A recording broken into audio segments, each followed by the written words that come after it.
शरदचंद्रजी पवार साहेब त्यांच्याकडनं असं मॅडम तुम्हाला काय घ्यावंसं वाटतं आणि काय घेतलात तुम्ही? मी घेतल्या नाहीयेत, मी प्रयत्न करत असते. पण मला असं वाटतं कुठल्याही लीडरशिप ती काय पॉलिटिकल नसते. लीडरशिप घरात असते, लीडरशिप ऑफिसमध्ये असते, बिझनेसमध्ये असते, समाजात असते.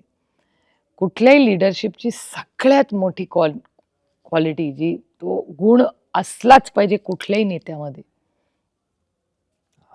कुठलीच नाही. म्हणजे जो माणूस तुमच्याकडे येतो, मग ते तुम्ही विचार करा, घरात आजी त्या घरातली ॲक्च्युअली लीडर असते, कारण का ती सगळ्यात जास्त वेळ ऐकणारा देते. त्यामुळे प्रत्येक जाऊन जेव्हा त्याचं मन हलकं कुणाकडे करतं, तर त्या घरातल्या आजीकडे करतं.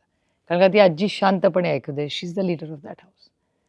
जेव्हा तुम्ही तुमच्या बॉसकडे जाता, तुमच्या चॅनलच्या कोणी असेल, तर तुम्ही न्याय मागायला कुणाकडे जाता? तर तुमची अपेक्षा आहे, तर जो न्याय देणारा आहे, त्यांनी तुमचं ऐकून तर घेतलं पाहिजे. 50% माणसाला आनंद वाटतो, की कोणीतरी आपलं ऐकून घेतं. त्याच्यामुळे leadership first quality is to be a good listener. वास्तवतेत जगा आणि काय चाललंय हे ऐका. Biggest thing. आणि जेवढं यशात कधीही वाद जायचं नाही आणि अपयशातून कधीही म्हणजे त्याच्यातून मोडायचं नाही स्वतः. दोन्ही पचवण्याची ताकद असली पाहिजे, यश आणि अपयश दोन्ही.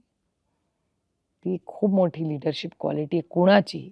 म्हणजे मग पॉलिटिक्स म्हणा, पवारसाहेब म्हणा, तुम्हाला अजून अशी 50 उदाहरणं टॉप लीडरशिपची दाखवू शकते किंवा उदाहरणं सांगू शकते, की यश आणि अपयश हे दोन्ही पचवताना ते तसेच स्थितप्रज्ञ असतात.